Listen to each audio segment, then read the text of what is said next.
Welcome to ET digital media group.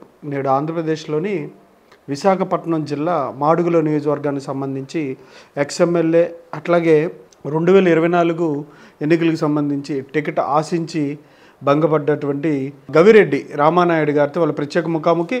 నియోజకవర్గానికి సంబంధించి ticket సరైన వ్యక్తికి కేటాయించలేదని తెలుగుదేశం పార్టీ ఆందోళన కార్యక్రమాలతో పాటు తెలుగుదేశం పార్టీ తీసుకున్న నిర్ణయం మరలా పునరాలోచించి గవిరెడ్డి రామానాయుడు గారికి టికెట్ కేటాయించాలనే అంశం ఇవాళ హాట్ టాపిక్గా ఉంది రాష్ట్రంలో. ఈ అంశం మీద ఆయన ప్రత్యేకంగా ఆయన స్టెప్ ఏంటి, నెక్స్ట్ ఇండిపెండెంట్గా పోటీ చేయబోతున్నారు అనే విషయాలు ఆయన అడిగి తెలుసుకుందాం. నమస్కారం రామానాయుడు గారు. అయ్యా నమస్కారం. మీరు నిన్న కంటతడి పెట్టుకున్నారు, అంటే భావోద్వేగానికి గురయ్యారు. పార్టీని అంత నమ్మారా టికెట్ వస్తుందని, మీకే వస్తుందని అంత నమ్మారా? తప్పకుండా సార్. ఇప్పుడు నియోజకవర్గంలో ఉన్నటువంటి నాయకత్వంతో కూడా నా వెంట ఉన్నప్పుడు నాకంటూ ఒక బలం అనేది ఉంది అనేది నాకు ఉన్నటువంటి అంశం. తెలుగుదేశం పార్టీ ఎప్పుడు కూడా ఏ రోజు కూడా సర్వేలో ఉన్నటువంటి ఏదైతే ఇప్పుడు ఉన్నటువంటి చంద్రబాబు నాయుడు ఇచ్చినటువంటి ఆ యొక్క అంశం ఏదైతే ఉందో, లాస్ట్ టైం మేము రాకదలరా కానీ తర్వాత ఏదైతే మనకున్నటువంటి ఈ యొక్క ప్రజల్లో ఏవైతే కార్యక్రమాలు చేసుకొచ్చామో ఆ కార్యక్రమాలన్నీ కూడా నా పరంగా నా వరకే చేసుకొచ్చాను. ప్రజలు అంటే నాయకత్వం అంతా కూడా గ్రామాల్లో ఉన్నటువంటి మండల స్థాయి కానీ, గ్రామ కమిటీలు కానీ, సర్పంచ్లు కానీ, ఎంపీటీసీలు కానీ, నియోజకవర్గం స్థాయి అంతా కూడా నేను కార్యక్రమం చేస్తే ఆ కార్యక్రమానికి హాజరయ్యి ఆ కార్యక్రమాన్ని జయప్రదం చేయడం కోసం ఈ 4 సంవత్సరాలు ఏదైతే కరోనా తర్వాత పార్టీ ఏదైతే ఆదేశాల ప్రకారంగా ఇచ్చిన కార్యక్రమాలు ఏవైతే ఉన్నాయో వాటన్నింటినీ కూడా దిగ్విజయంగా అంటే ప్రజల్లోకి తీసుకెళ్ళింది నాకంటూ ఎవరైతే సపోర్ట్ చేస్తారో వాళ్ళతో పాటు నేను వెళ్ళడం వల్ల ఆ కార్యక్రమం సక్సెస్ అయింది. సో దానివల్ల ఇప్పుడు ఏమొచ్చింది, ప్రజలందరూ కూడా రామానాయుడు మాజీ ఎమ్మెల్యేగా గడిచిన ఏవైతే 4 సంవత్సరాలు, కరోనా 1 సంవత్సరం తీసేయండి, మిగిలినటువంటి 4 సంవత్సరాలు కూడా ఎక్కడా నిద్రపోకుండా కనీసం కంటిన్యూగా ఏదైతే వ్యాపారం పెట్టుకుని వ్యాపారాన్ని కూడా పక్కన పెట్టి, ఏవైతే కుటుంబాన్ని పక్కన పెట్టి రేపు 24లో మళ్ళీ గెలిచి తీరాలి అనేది ఒక ఏం పెట్టుకొని నేను ఉన్నాను. దానికి తోడు ఈ గడిచిన 5 సంవత్సరాలు చంద్రబాబు నాయుడు గారు 2 పర్యాయాలు వచ్చారు. అంటే ఒక పర్యాయం చోడవరం నియోజకవర్గం వచ్చారు మినీ మహానాడు కార్యక్రమం ద్వారా. ఆ కార్యక్రమానికి 15,000 మందిని తరలించి మా నియోజకవర్గం నుంచి కార్యకర్తలు కానీ నాయకులు కానీ నా యొక్క సపోర్ట్తోనే ఆ యొక్క కార్యక్రమం జయప్రదమైంది. ఆ టైంలో ఇప్పుడు ఇచ్చిన క్యాండిడేట్ ఎక్కడ ఏం చేస్తారో నాకు తెలియదు. ఆ టైమే కాదు ఎప్పుడు కూడా అసలు ఇచ్చిన క్యాండిడేట్ అనేటువంటి వాడు మా నియోజకవర్గం సంబంధితుడు కాదు.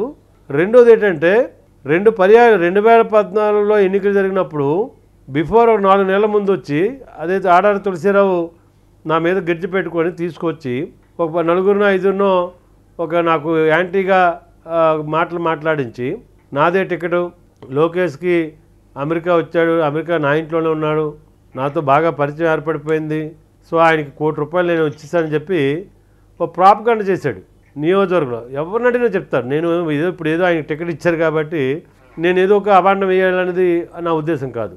ఇది తప్పు అయితే ఇది కాదు అనుకుంటే నియోజకవర్గం నేను వదిలేసి బేషరతుగా వచ్చేస్తాను.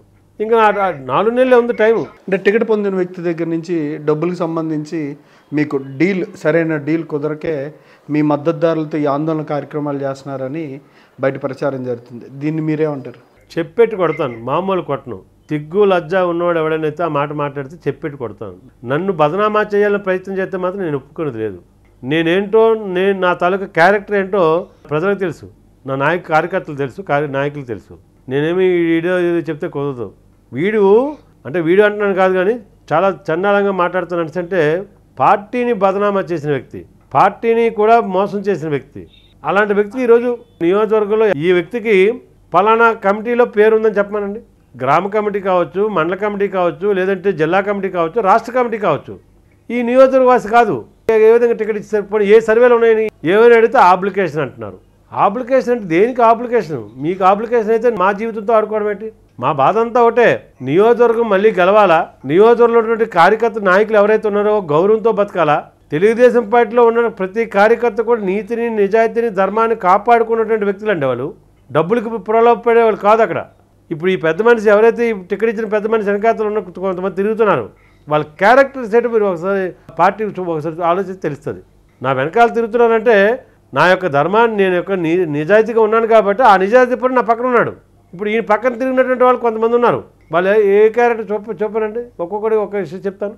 ఆశ్చర్యం ఏంటంటే 2014లో వచ్చి నాకు నాదే టికెట్ అని చెప్పి కటౌట్లు కట్టాడు. కడితే నేను అడిగాను, నేను జిల్లా అధ్యక్షుడిగా ఒక ఎమ్మెల్యేగా అడిగాను ఓ గుడిలో ఎదురైతే, ఏం ప్రసాద్ ఏంటి ఇలాంటి వ్యవహారం ఎంతవరకు సంబంధం, పార్టీని డిస్టర్బ్ చేశారు. డిస్టర్బ్ చేస్తాను, చదువుకున్నావు కదా. నేను జిల్లా పార్టీ ప్రెసిడెంట్ అండి, జిల్లా ప్రెసిడెంట్ని. నేను జిల్లా ప్రెసిడెంట్ కాకపోతే నాకు అంతగా ఇది ఉండదు. ఎందుకు నా నియోజకవర్గం ఏదో అవసరం ఎవడో పెట్టాడు ఏదో చేసుకొచ్చాడు అని డిస్టర్బ్ చేయడానికి చూశాడని చెప్పొచ్చు.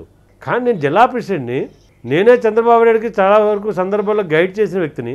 అది పాయకరాపేట కావచ్చు, యలమంచిలి కావచ్చు, లేదా ఇతర నియోజకవర్గాలు ఏవైతే ఆ రోజు క్యాండిడేట్లు లేనటువంటి పరిస్థితుల్లో నేను సలహాలు ఇచ్చి అయ్యా ఈ విధంగా ఉంటే బాగుంటుందని చెప్పిన వ్యక్తిని నా దగ్గరకు వచ్చి నాదే టికెట్ అంటే అది ఎంతవరకు సమస్య? ఇంకా 4 నెలలే ఉంది ఎలక్షన్. ఆయన అడిగింది జనవరిలో అడిగాను, ఎలక్షన్ ఎప్పుడు జరిగింది? మేలో జరిగింది. అంటే 4 నెలల్లోనే అంటే సర్వేలు తారుమారు అయ్యాయా? నేను చెప్పింది 2014 సంవత్సరం 4 నెలల ముందు వచ్చాడు. మళ్ళీ నేను ఓడిపోయాను. 2250 ఓట్లు వస్తే నేను గెలిచి ఉండేవాడిని. ఆయన మళ్ళీ అమెరికా వెళ్ళిపోయాడు. మళ్ళీ 2019 ఎన్నికల ముందు ఒక 8 నెలల ముందు వచ్చాడండి. మళ్ళీ 8 మంత్స్ ముందు ఒక ఎమ్మెల్యేగా లేదా ఒక ఇన్ఛార్జ్గా ఉన్నప్పుడు ఈ నియోజకవర్గంలో ఏదైనా సరే ఒక వ్యక్తి జాయిన్ అయినప్పుడు నా ద్వారా జాయిన్ అవ్వాలి. అలాంటి అంశాలు ఏమి లేవు. 19లో వచ్చాడు. 19లో వచ్చి మళ్ళీ అదే పాట చంద్రబాబు నాయుడుకి 2 కోట్లు ఇచ్చారు. Same repeat. మళ్ళీ 8 నెలల ముందు వచ్చే ఈ 4 సంవత్సరాలు నేను ఓడిపోయిన తర్వాత ఎమ్మెల్యే కానప్పుడు కూడా ఈ నియోజకవర్గాన్ని తెలుగుదేశం పార్టీ దయ వల్ల, ప్రభుత్వం దయ వల్ల, చంద్రబాబు నాయుడు దయ వల్ల, మా అందులో అయ్యన్న పాత్ర దయ వల్ల ఆ రోజు అనేక అడ్డీల్స్ నేను ఎదుర్కొని నాకు అధికారం లేకపోయినప్పుడు కూడా ఈ నియోజకవర్గాన్ని ఏ విధంగా అభివృద్ధి చెందించాలా, ఈ నియోజకవర్గానికి కార్యకర్తలకి నాయకులకి ఏ విధంగా అండదండగా ఉండాలని చెప్పి నేను నిరంతరం కూడా 4 సంవత్సరాలు కూడా. ఇంకొక విషయం అండి, అధికారంలో ఉన్నప్పుడు ఎవరు కూడా డబ్బులు ఖర్చు పెట్టరు. నేను ఖర్చు పెట్టుకున్నానండి. చీరల పంపిణీ చేసుకొచ్చాను, సైకిల్ యాత్రలు చేసుకొచ్చాను, భారీగా బహిరంగ సభలు పెట్టాను. ఏదైతే జనచైతన్య యాత్రకి లోకేష్ వస్తే మా చీడికాడలో బ్రహ్మాండంగా సభ పెట్టాను. మళ్ళీ అదే చీడికాడలో నేను ఒక పార్టీ ఆఫీసు నిర్మాణం చేస్తే ఆ నిర్మాణానికి మా జిల్లా అధ్యక్షుడిగా ఆ రోజు పంచకాల రమేష్ గారు ఉంటే, మంత్రిగా మా అయ్యన్న పాత్ర గారు ఉంటే వాళ్ళ సహకారం తీసుకుని మళ్ళీ ఏదో పెద్ద మీటింగ్ పెట్టాను. అదేవిధంగా దళిత తేజం అని చెప్పి కేకోటపాడు మండలంలోని బ్రహ్మాండంగా చాలా పెద్ద సభ పెట్టాను, రాష్ట్ర నాయకులు తీసుకొచ్చాం. అదేవిధంగా మాడుగుల మండలంలోని బ్రహ్మాండంగా పెద్ద ఇదే జిల్లా అధ్యక్షుడిగా పంచకాల రమేష్, మా ఎంపీ అవంతి శ్రీనివాస్ ఆ రోజు ఉంటే చాలా పెద్ద బహిరంగ సభ పెట్టాం. ఏమంటే బహిరంగ సభలు పెట్టామంటే తక్కువ ఖర్చు అవుతుందా? ఖర్చు కానివ్వటువంటి బహిరంగ సభలు వస్తాయా? ఉన్నాయా?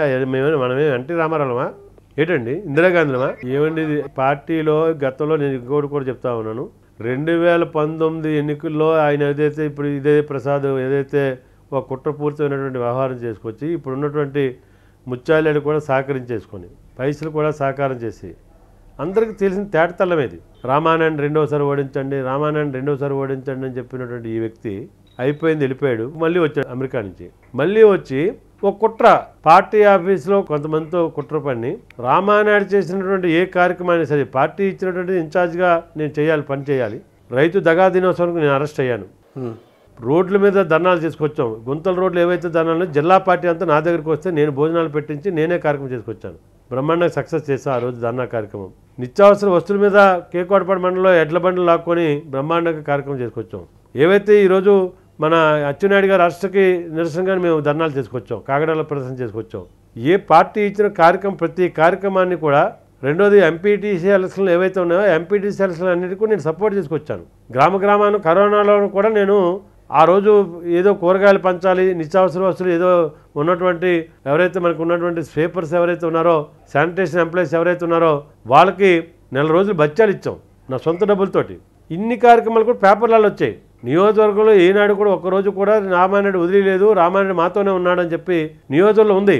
అయితే ఆల్ ఆఫ్ సడన్ ఈ కుట్రపూరితమైన వ్యవహారం జరగడం వల్ల రామానాయుడిని ఇన్ఛార్జిగా తీసేస్తారట అని అనగానే మేము 5 బస్సులు 6 బస్సులు వేసుకుని వెళ్ళి నియోజకవర్గంలో 111 పంచాయతీల్లో ఉన్నటువంటి ఎవరైతే లీడర్లు ఉన్నారో, క్యాడర్ ఏవైతే ఉన్నారో, సర్పంచులు అప్పటికే సర్పంచ్ ఎన్నికలు అయిపోయి సర్పంచులు వచ్చారు, ఎంపీటీసీలు వచ్చారు, వాళ్ళందరూ కూడా మండల పార్టీ కమిటీలు వచ్చాయి. మండల పార్టీ కమిటీలన్నీ కూడా బ్రహ్మాండంగా అదే అచ్చెన్నాయుడు గారికి చాలా స్పష్టంగా చెప్పారు, సార్ రామానాయుడు గారిని తొలగించవలసిన అవసరం వచ్చింది, ఏం లేదు సౌత్ నియోజకవర్గానికి వెళ్ళిపోతారట. నేను సౌత్ నియోజకవర్గానికి వెళ్ళిపోతానంటే ఏమైనా వైసీపీకి వెళ్ళిపోతానన్నా లేదంటే వేరే పార్టీ మారిపోతానన్నా? నేను క్వశ్చన్ చేస్తుంది ఏంటంటే, వాళ్ళు అడిగారు. విశాఖపట్నంలో బంగారు షాప్ పెట్టాను. ఆ బంగారు షాప్ అనేది ఏదైతే మనం పెట్టిన నిర్మాణం పెట్టుకున్నానో ఆ పెట్టినప్పుడు ఈ సౌత్ నియోజకవర్గంలో ఉన్న ఎమ్మెల్యే వెళ్ళిపోయాడు. అక్కడి నుంచి వెళ్ళిపోవడంతో అక్కడ ఉన్నటువంటి నాయకులు కార్యకర్తలు ఏమేమి చేశారంటే మీరు సౌత్లో పోటీ చేయాలనుకున్నారా? సౌత్లో నేను 30 సంవత్సరాల నుంచి ఉన్నాను. మా సొంత ఇల్లు ఇక్కడ ఉన్నాయి. సో వాళ్ళందరూ కూడా రామానాయుడు అయితే బాగుంటుంది, రామానాయుడు బాగుంటుంది అని దగ్గరికి చెప్పి నా షాప్ దగ్గరికి వచ్చి కార్పొరేషన్ ఎలక్షన్లు ఉన్నాయి, ఈ ఎలక్షన్కి పోయి రామానాయుడు అయితే కొద్దిగా ఆదుకుంటాడు, మాకు ఫైనాన్స్గా ఆదుకుంటాడు, ఈయన తెచ్చుకుంటే మనకు కొద్దిగా ఈ గణేష్ కుమార్ వెళ్ళిపోయిన తర్వాత నాయకత్వం లేని లోపం అయిపోయింది, మనకి ఏ విధంగా మనం సస్టైన్ అవ్వాలి, పార్టీలో ఏ విధంగా నడవాలా, ఎవరో ఒకరు రావాలి కదా అని చెప్పి ఆ రోజు వాళ్ళందరూ కలిపి బాబు గారికి ఒక ఇది పెట్టారు, రామానాయుడు మాకు కావాలి, రామానాయుడు మాకు కావాలని. అక్కడ 16 వార్డులు ఉన్నాయి. వాళ్ళు చెప్పింది 16 వార్డుల్లో మా గురువు గారు ఒకరు ఉన్నారు, మా గోడి నరసింహాచార్య అని చెప్పి మా బంగారం నేర్పిన గురువు గారు కార్పొరేటర్, వాళ్ళ ఆవిడ మా మిస్సెస్ మా వదిన గారు కార్పొరేటర్గా పోటీ చేస్తే కార్పొరేటర్ గెలిచారు ఆవిడ. వీళ్ళందరూ వాళ్ళు అనుకున్న రామానాయుడు అయితే మంచి వాక్చాతుర్యం ఉంది, అందులో పరిచయాలు ఉన్నాయి, అందులో బంగారు షాపు ఇక్కడ ఉండడంతో వీళ్ళందరూ కూడా అన్ని వార్డుల్లో కూడా రామానాయుడు గారిని తెలిసిన వాళ్ళు ఉన్నారు అని ఒక కార్యక్రమం పెట్టుకొని ఆయన తీసుకొద్దాం కదని చెప్పి ఎవరైతే ఇప్పుడు మనకున్నటువంటి వాసు, ఎవరైతే మనకున్న ఎర్రనాయుడు గారు అల్లుడు గారు ఆ నియోజకవర్గానికి ఇన్ఛార్జ్ ఇదిగా ఉన్నారు, అబ్జర్వర్గా ఉన్నారు, ఆయన వచ్చి పార్టీ ఆఫీస్లో కార్యక్రమం పెట్టుకుంటే మాకు రామానాయుడు కావాలి, మీది 16 వార్డు, మాది ఇగో ఈ వార్డు, మాది ఈ వార్డు, మాది ఈ వార్డు అని చెప్పి కార్పొరేటర్గా పోటీ చేసిన కూడా మాకు రామానాయుడు కావాలని చెప్పి అడిగారు. అది నా తప్పండి? అంటే నాయకుడిగా ఈరోజు ఇక్కడ పరిచయాలు ఉండడంతో నన్ను రామానాయుడు కావాలి, రామానాయుడు కావాలి, అది కూడా నా తప్పే. నేను ఏమైనా చంద్రబాబు దగ్గరికి వెళ్ళి అడిగానా? వాళ్ళు అడుగుతున్నానని చెప్పాను, అంతేగాని నా పరంగా నేను వెళ్ళిపోతాను, నాకు ఇది ఇచ్చేయండి అని చెప్పి నేను అడగలేదు. అప్పటికి కూడా వాళ్ళతో చెప్పాను, అయ్యా నేను 2 సార్లు ఓడిపోయి ఉన్నాను మాడుగుల నియోజకవర్గంలో, ప్రజలందరూ కూడా నా మీద సానుభూతి ఉంది, ఆ సానుభూతితో నేను పనిచేస్తే తప్పకుండా నాకు మళ్ళీ గెలిచే అవకాశాలు ఉన్నాయి, అందువల్ల నేను అక్కడి నుంచి రాలేను, దయచేసి ఇంకోటి చూసుకోండి అని చెప్పి కూడా చెప్పాను. ఈ మధ్యలోనే రాజకీయాలని జరిగాయి.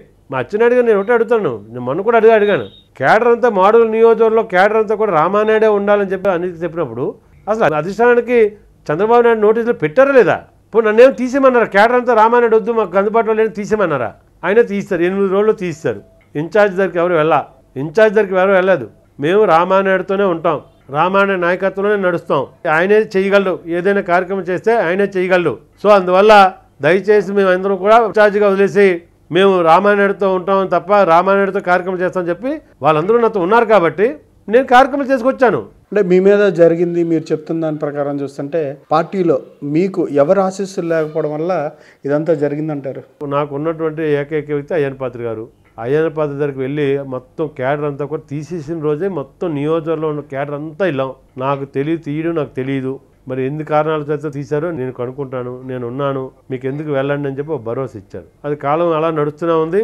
నేను ఎప్పుడు వెళ్ళా సరే అదే భరోసా ఇచ్చారు, నేను ఉన్నాను నీకు ఎందుకు చెప్పని భరోసా ఇచ్చారు. మరి ఆ భరోసా మేము నడిచాం.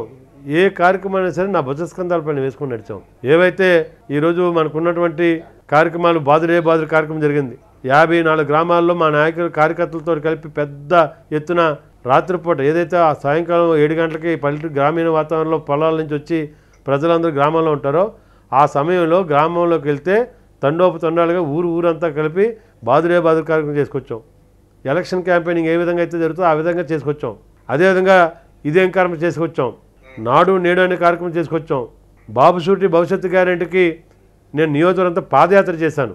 నాకు ఆశ్చర్యం ఏంటంటే ఒక మండలం వారి సపోర్ట్ తోటి నియోజకవర్గంలో మా కార్యకర్తలు కానీ ప్రజలు కానీ నన్ను స్వాగతం పలకపోతే నేను ఎక్కడికి వెళ్తానండి? స్వాగతం పలికారు కాబట్టి రామానాయుడు కావాలని చెప్పి నా నాయకత్వం కావాలి కాబట్టి నియోజకవర్గం అంతా మండలం అంతా బ్రహ్మాండంగా మాడుగుల మండలం అంతా 6 రోజులు పాదయాత్ర చేస్తే ఏ గ్రామంలోకి వెళ్ళా ఒక వ్యక్తి నాయకుడు ఎవరైతే అంటే గెలిచిన వ్యక్తి ఎలాగైతే వచ్చినప్పుడు స్వాగతం పలుకుతారో ఆ విధంగా నాకు స్వాగతం పలికారు.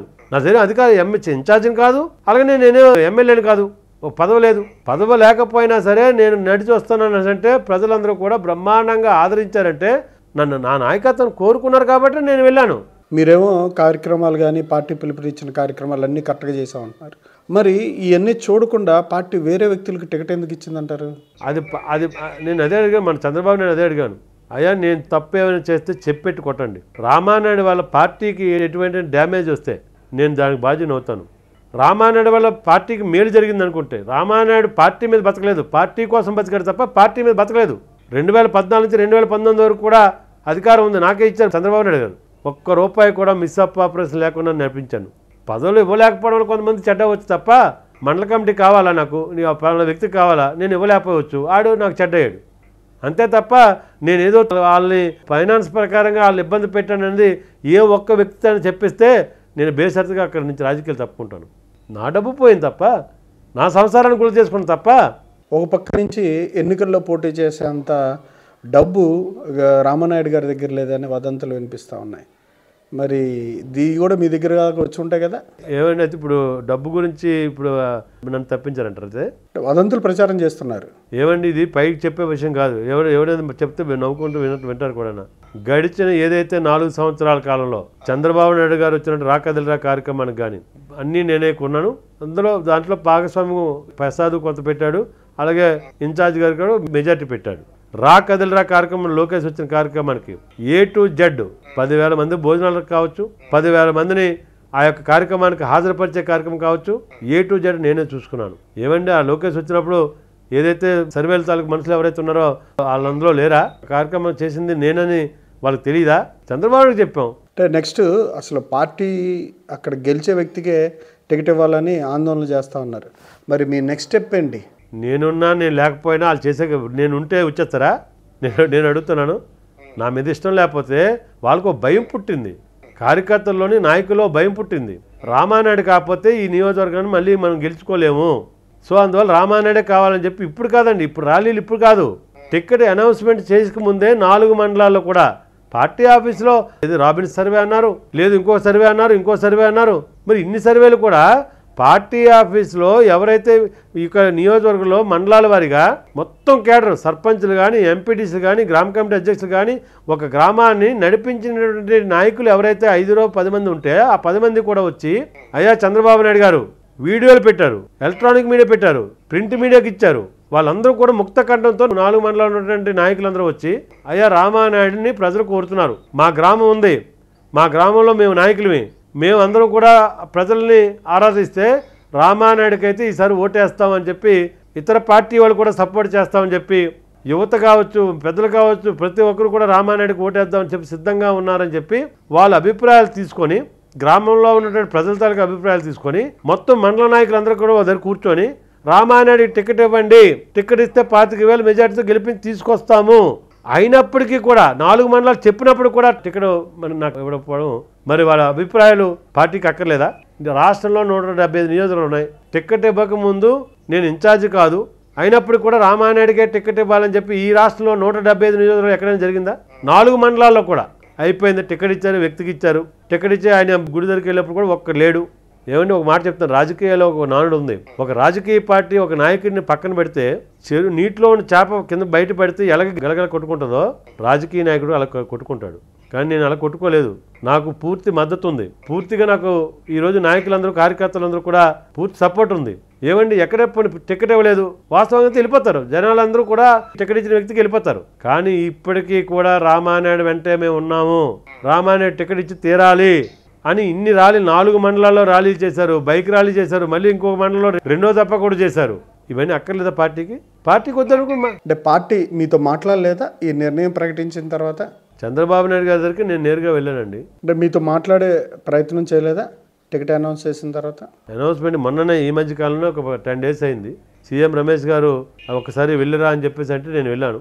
నేను టికెట్ గురించి కూడా నేను వెళ్ళదలుచుకోలేదండి వాస్తవంగా అయితే. ఎందుకు వెళ్ళాలి? ఆయన ఒకటి చెప్పారు కదా, నా చుట్టూ తిరగొద్దు, ప్రజల మధ్య ఎవరైతే ఉంటారో, ప్రజలు ఎవరైతే కోరుకుంటారో మాకు సర్వేలు ఉన్నాయి, ఆ సర్వేల ప్రకారంగా నేను తీసుకొచ్చి టికెట్ ఇస్తానని చెప్పి అన్నారు. దానికోసం మేము పాటలు పడ్డాం. అసలు ఈ నియోజకవర్గ సంబంధం లేని వ్యక్తికి టికెట్ ఇవ్వడం ఏంటండి నాకు అర్థం కాదు. 2 పర్యాయాలు పార్టీకి తూట్లు పడిసిన వ్యక్తి టికెట్ ఇవ్వడం ఏంటండి నాకు అర్థం కాదు. అంటే ఈయనే కావాలా మీకు? అంటే గతంలో ఇప్పుడు ఎవరైతే టికెట్ పొందిన అభ్యర్థి తెలుగుదేశం పార్టీ విజయానికి పనిచేయలేదా? అడగండి, నేను అడిగితే తప్పు చెప్తాను. ప్రజలకు తెలుసు పెద్ద మనిషి ఏం చేశాడనేది, ఎవరితో కొల్లేడని తెలుసు. ఇప్పటికీ ఆ కొల్లేడు ఉంది, ఇప్పటికీ ఉందండి. నా మీద మళ్ళీ అబాండం, ముత్యాలు అడిచిన డబ్బులతోనట నేను ఎటా ఇది చేస్తానండి. ఎంత దరిద్రం అనమాట. నేను అడుగుతున్నాను, చంద్రబాబు నాయుడు గారిని మీరు కలిసినప్పుడు ఆయన మీతో ఏమన్నారు? నేను అడిగాను, అయ్యా నాకు నా రాజకీయ చరిత్ర ఏదైతే ఉందో, నేను ఏదైతే అధికార పార్టీ ఎమ్మెల్యే చేయడమే నా జీవిత ఆశయం. ఈ ఒక్కసారి చేసిన తర్వాత నేను రాజకీయాల్లో ఉన్నాను, దయచేసి నాకు ఈ భిక్ష పెట్టండి. మీరంటే ఇష్టం, మీరంటే నేను చనిపోతాను, నాకు అంత ఇష్టం. ఎందుకంటే చంద్రబాబు నాయుడు చేసినటువంటి రాజకీయాలు కొన్ని సందర్భాల్లో ఉండవచ్చు, లేకపోవచ్చు. కానీ ఆయనతో గడిపి 5 సంవత్సరాలు నేను రాజకీయంగా నేను ఎమ్మెల్యే అయ్యి ఆయనతో తిరిగాను. ఆయన విజన్ ఏంటో, ఆయన తనకి ఇదేంటో నేను చూశాను కాబట్టి ఆయన నన్ను తీసేసినా సరే నాకు మీరే కావాలి, మన పార్టీ కావాలి చెప్పి కూర్చున్నాను. నాకు ఆఫర్స్ వచ్చాయి, ఎందుకంటే నా దగ్గర ప్రజలు ఉన్నారు కాబట్టి. రామానాయుడికి నీకు ఇచ్చేస్తాం చెప్పి చెప్పొచ్చు, నేను ఎక్కడ హీల్ అవ్వలేదే. 2009 ఆ టైంలో మీరు ఎమ్మెల్యేగా ఉన్నప్పుడు అసెంబ్లీలో చాలా అంశాల మీద పోరాడారు కదా, ఇప్పుడు పార్టీ పరిగణలో తీసుకోలేదా? అసెంబ్లీ స్టార్ట్ అయిన వెంటనే మేము ఇంకా పోడియం దగ్గరికి వెళ్ళి స్పీకర్ దగ్గరికి వెళ్ళి ఆ యొక్క అంశం మీద నేను పోరాటం చేయడమే. అందులో ప్రజాభూమిక అంటే ఇండిపెండెంట్గా పోటీ చేస్తారా, లేదంటే మీరే కావాలని జరుగుతున్న ఆందోళన ద్వారా పార్టీ నిర్ణయాన్ని మారుస్తారా?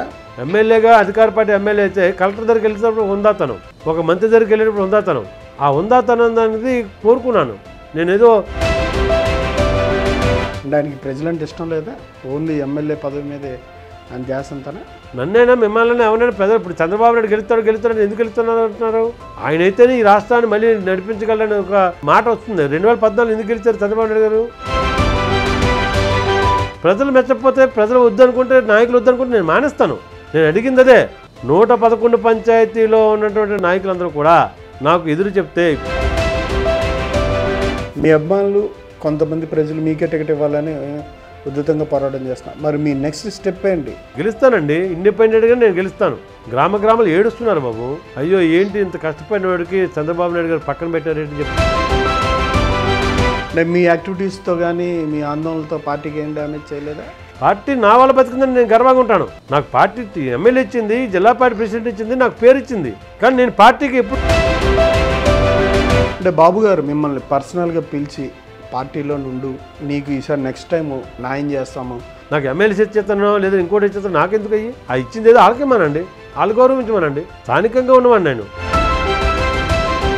అంటే వ్యూహాలన్నీ ఛేదించి ఎట్లాగైనా ఎన్నికల బరిలో నిలబడతారు. అయితే రాజకీయాలు తెలియలేనప్పుడు, నేనేంటో నాకే తెలియలేనప్పుడు 2004లోనే నాకు 11,000 ఓట్లు వచ్చాయి. Thank you sir, thank you very much అండి. Thank you.